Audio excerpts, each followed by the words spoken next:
Hello class 9th, hope you all are good and concentrating in your studies. Students, today in this video I am going to start a new chapter in chemistry, that is what? Water. As you all know that water is one of the most common and essential substance on this earth, because 70% of the earth's surface is covered with water, and without water life is not even possible. Water is important for all natural processes and vital for the growth of plant life and animal life. The human body needs water almost for every function carried out by each and every cell. And even industrial processes such as agriculture, transportation, power generation plants, etc., they all depend on water. So let's start the chapter water, and we will learn its characteristics and properties of water. Next to air, water is one of the most common substances on the Earth's surface. W.O. Stewart stated that almost all the chemical processes which occur in nature takes place among solutions in water. Water is thus the elixir of life, means amrit of life. As all of you know that without water life is not possible. Now, water is the only substance which is found in all three states in nature. In solid state as ice, snow, frost, etc. In liquid state as river water, well water, sea water, lake water, dew, etc. And in gaseous state, water exists as the water vapors, clouds, fog, etc. Water also occurs in combined state. In the combined state, all living matter, that is plants and animals, they contain water. 70% of our body weight is what? Water. It is present in hydrated salts such as copper sulfate, hydrated magnesium chloride, and in certain minerals. Even many food products such as green vegetables, they contain 80 to 90% of water. Milk contain 80 to 85% of water, and dry cereals, they contain 3 to 5% of water. Today we know that water is a compound, but earlier it was believed that water is an element, not a compound. For the very first time in 1781, scientist Henry Cavendish proved that water can be synthesized by igniting 2 volumes of hydrogen with 1 volume of oxygen. And later on, Lavoisier proved that water is a compound of hydrogen and oxygen atoms, which combine together in the ratio of 2:1. Water is a compound, and it is called so because it shows all the characteristics of the compounds. Let's have a look on these characteristics. First is your word. Compounds have a fixed composition and the elements combined in a fixed proportion by weight. And in water also, the elements hydrogen and oxygen, they are combined in a fixed proportion by weight. And in which ratio? That is your 1:2, and by weight it is 1:8 by mass. And water is produced from hydrogen and oxygen as a result of a chemical reaction. Now next is the compounds have new properties, and the original components lose their individual properties. But the same in water, the properties of water are totally different from its constituent elements, that is your hydrogen and oxygen. As you all know that hydrogen is highly inflammable gas, and oxygen supports burning or combustion. But when hydrogen and oxygen combine together, they form water, and water puts off the fire.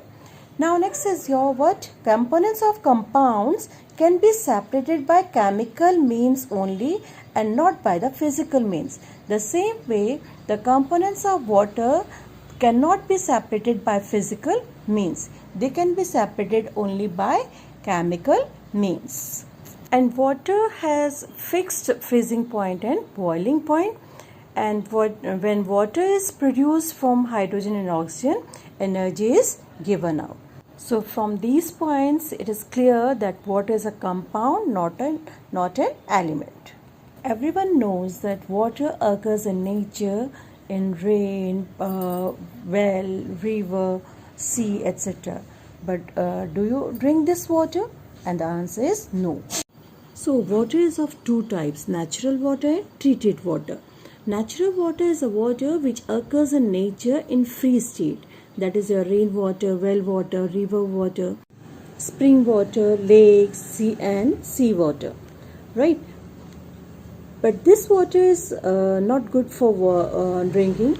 So we generally use treated water. So what is treated water? Treated water is a water which has received some form of treatment. And that is your what? Distilled water, pipe-borne water and chlorinated water.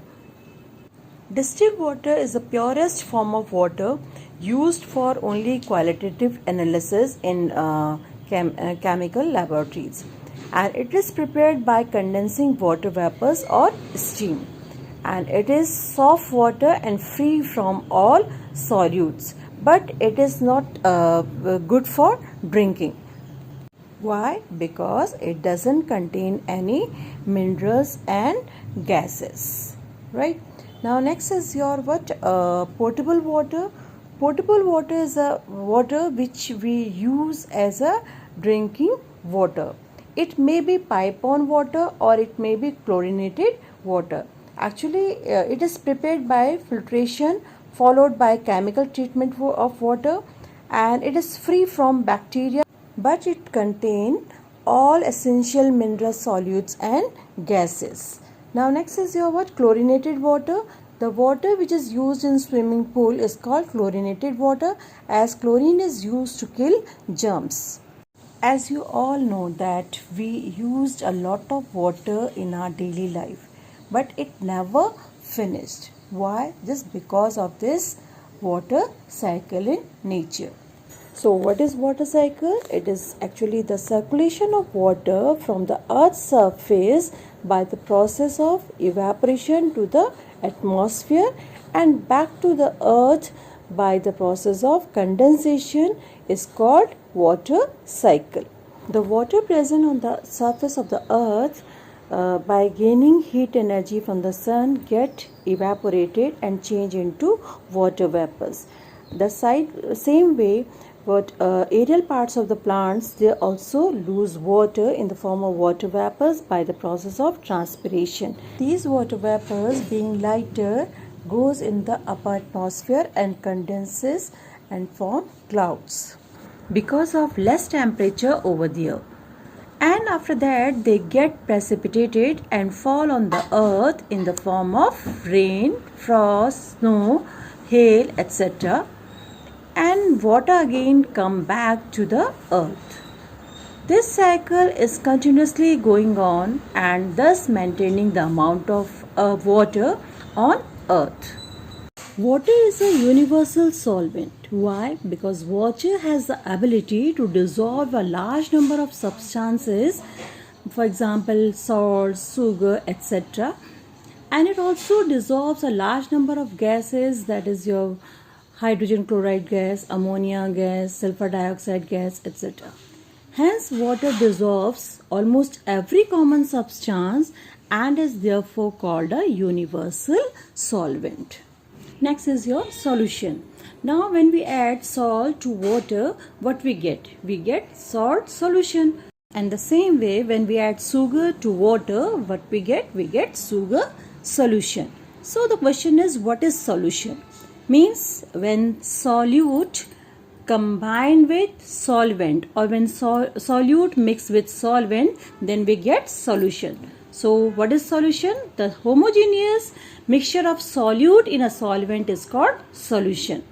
So what is solute? It is the component which dissolves is called solute, and the component in which the substance dissolve is called solvent. Or you can say a liquid or a medium of dissolution which allows the solute to dissolve in it so as to form a solution is called a solvent.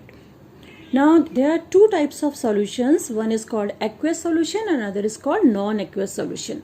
Aqueous solution is a solution which is prepared in water, is known as aqueous solution. For example, sodium chloride or salt when dissolved in water is called aqueous solution of sodium chloride or salt. Now next is your non-aqueous solution. It is a solution which is prepared in any other solvent except water. It is known as non-aqueous solution. It may be of again two types, alcoholic solution or ammoniacal solution. Alcoholic solution is made in alcohol, while ammoniacal solution is a solution which is made in ammonia. Understood? Next is your characteristics of a solution. Actually, a true solution has its own characteristic properties. First is true solution is always clear and transparent. It is a homogeneous in nature and it can be filtered without leaving any residue on ordinary filter paper. Means the particle size is molecular and the particles can easily pass through the pores of the filter paper. And then the particles of a solute cannot be seen even under microscope. The solute can be easily recovered from the solution only by physical method and not by chemical means. And the size of the particles of a solute is less than 1 millimicron. Understood? So these are the characteristics of solution. Okay, thank you children.